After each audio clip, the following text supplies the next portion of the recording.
Привет всем, кто онлайн. С вами Анна Дергаусова. Специально для тебя все самое интересное и актуальное в реальном времени. Сегодня ты увидишь. Модный и свободный о культуре в стиле суп. Кто верен мечте и стихии в рубрике «Сверхразум». Ипотерапия или бег с препятствиями. Мастер-класс для любителей экспериментов. Об олимпийских объектах и не только. Итоги работы стройотрядов в рубрике «Инфо». Это раньше их называли асоциальными и приравнивали к неблагополучным, а слово «субкультура» вызывало страх.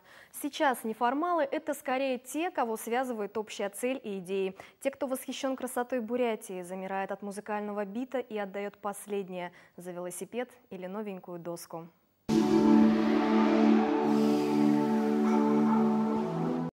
Еще лет 10-15 назад молодежные субкультуры имели агрессивный, порой экстремистский оттенок. Существующий идеологический пресс накладывал свой отпечаток. Сегодня неформальные объединения носят созидательный характер, постепенно стирая приставку «суп».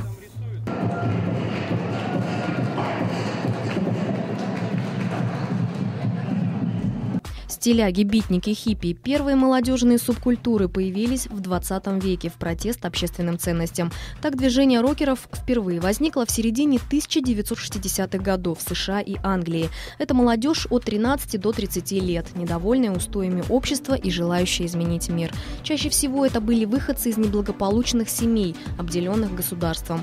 Среди рокеров как тогда, так и теперь подчеркивалась мужественность, которая раньше ассоциировалась с громким голосом, нецензурной речью и грубой манерой поведения. Особое значение рокеры придавали мотоциклам и вождению. Самыми крутыми считались те, у кого дороже мотоцикл и больше стаж вождения. Отсюда еще одна субкультура – байкеры.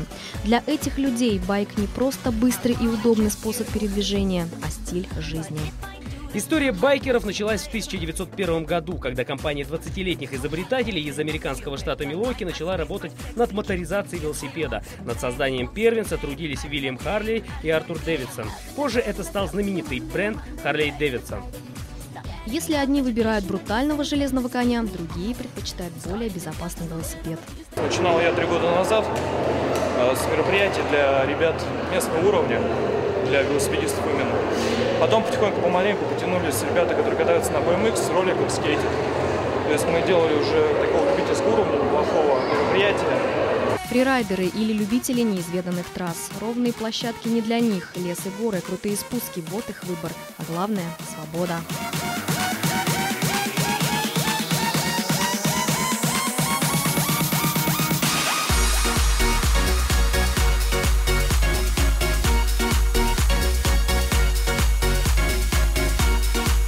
Молодые люди все чаще выбирают активный отдых и экстремальные виды спорта. Об этом говорит и статистика. Если в 2005 году любителей горных лыж, сноуборда и рафтинга было около 200, то сейчас их свыше 3000. Я думаю, что их еще будет больше, если мы просто создадим условия для них. И, конечно, лучше вот именно такие движения, чтобы они были под неким таким контролем, хотя бы общественным, государственным, чтобы и помогать, и в то же время видеть, что ребята развиваются нормально. С целью поднять субкультуру на новый уровень, чтобы каждый молодой человек мог добиться успеха и реализовать свои идеи, министр науки и образования Бурятии Алдар Дамдинов посетил неформальную молодежь. Ребята показали не только свое мастерство, но и задали вопросы и посетовали на проблемы. Меня интересует, где поддержка. То есть все, что мы на данный момент делаем, это делается нашими руками, за наш счет. Мы сами ищем спонсоров, сами покупаем достаточно дорогостоящее оборудование, сами оплачиваем себе лечение в случае травм. Как раз для решения проблем в рамках проекта «Время жить и работать в Бурятии» и была задумана данная встреча. А сложности есть у всех неформальных организаций города. К примеру, клуб любителей азиатской культуры «Токио» был создан 13 марта 2010 года. Основное направление – современная азиатская культура. Ребята сами шьют костюмы, придумывают танцы, проводят вечеринки в клубах. Сложность в том, что у ценителей аниме нет помещения для репетиций, поэтому данная встреча – возможность лично обсудить с министром существующие проблемы. Чтобы выделение помещений и, может быть, какая-то помощь, вот тоже аренда каких-то помещений, вот, допустим, ночных клубов, в которых мы создаем вечеринки, ну, конечно, в вечернее время, у нас это тоже стоит деньги, это дорого все. Министр не только ответил на вопросы собравшихся, но и окунулся в каждую субкультуру.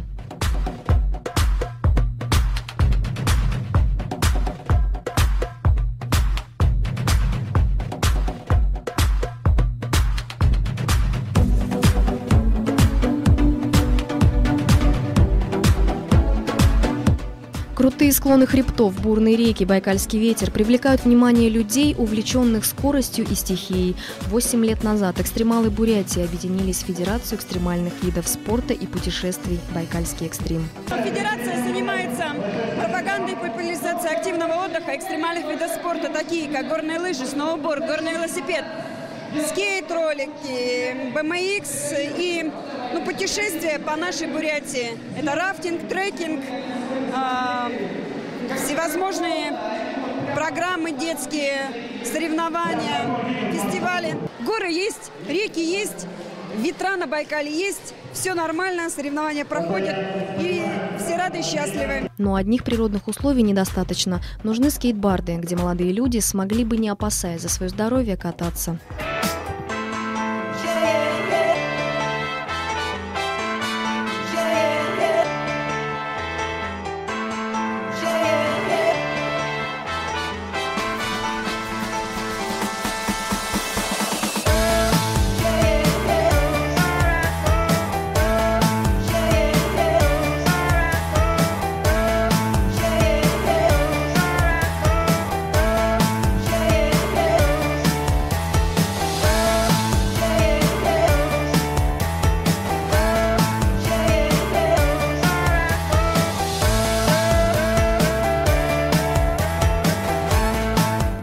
Стала первым шагом на пути решения наболевших вопросов. В республике реализуется очень большой и крупный проект, называется «Время жить и работать в Бурятии», чтобы показать молодежи, причем молодежи разной, не только которая где-то учится, работает, но и вот такая, которая собралась здесь сегодня, неформальная молодежи, что у нас в республике есть хорошие перспективы для того, чтобы каждый из молодых людей мог добиться успеха, реализовать свой какой-то интересный проект и быть успешным и счастливым жителем нашей Бурятии.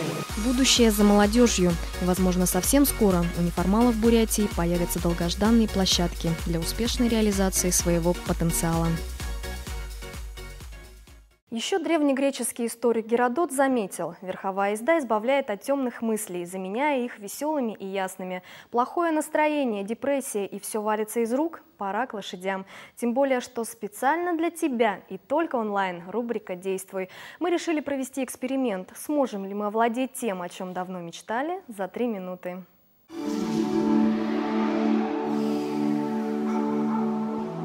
Добрый день! В эфире передача онлайн и рубрика «Действуй». Сегодня мы находимся на республиканском ипподроме, где нас научат седлать лошадей и первоначальным навыкам верховой езды. В первую очередь мы, сначала познакомимся с нашей лошадью. Это жеребец ковчег серой масти, орловской породы. Для первоначального обучения эта лошадь как раз самое подходящее, что нам надо. А еще для начала нам необходимо почистить лошадь, ведь немцы, одни из лучших коневодов, говорят: вычищенная лошадь, здоровая лошадь. Для этих целей есть щетка и скребница.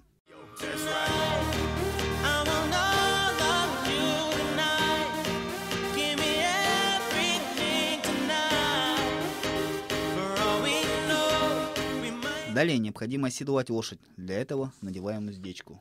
Учебная уздечка, которая состоит тут из всяких разных ремешков, из железяк, из поводьев. Вот самое главное — повод, с помощью которого мы управляем лошадью. Для этого мы, снимаем недоуздок. Вот у нас на недоуздке лошадь стоит. Накидываем повод, одеваем капсуль. Вот берем трензель. Вот таким образом берем трензель. Стой. И вот пальчиком открываем рот. Дальше вот все отработанным движением.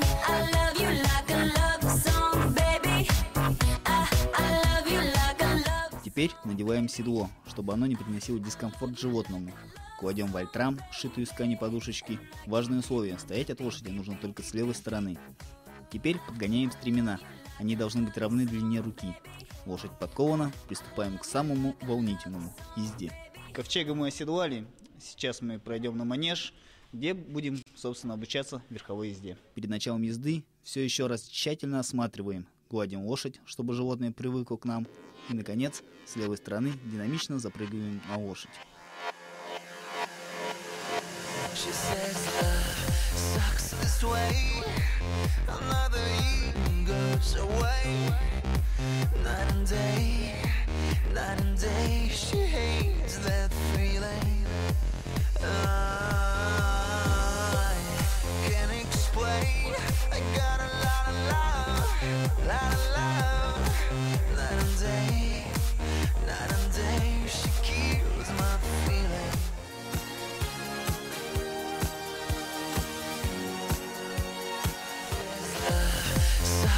sway.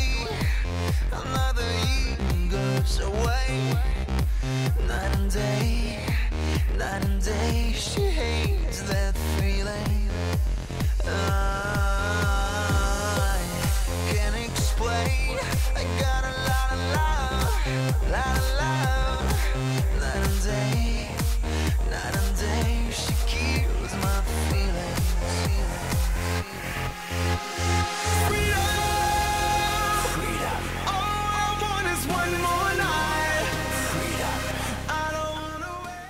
Романтика, гитара, песни у костра – неизменные атрибуты студенческих строительных отрядов. Вот уже 44 года это движение объединяет молодых ребят, которые помимо учебы в вузе совмещают летнюю работу с весельем, находят настоящих друзей, оставляя свой добрый след в стенах Альма-Матер. Третий трудовой сезон 2011 закрыт.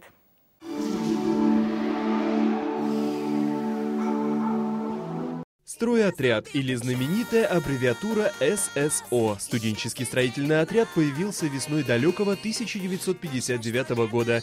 Постепенно студотряды распространились по всему Союзу. Студенты Бурятии впервые организовали отряд в 1967 году. Затем студотряды стали неизменным атрибутом студенческой жизни.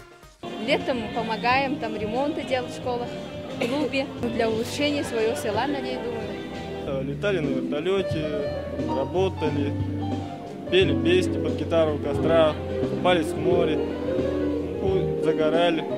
То есть получили множество положительных эмоций. На будущее лето надеюсь снова пробовать себя в студенческих отрядах, потому что это интересно, весело.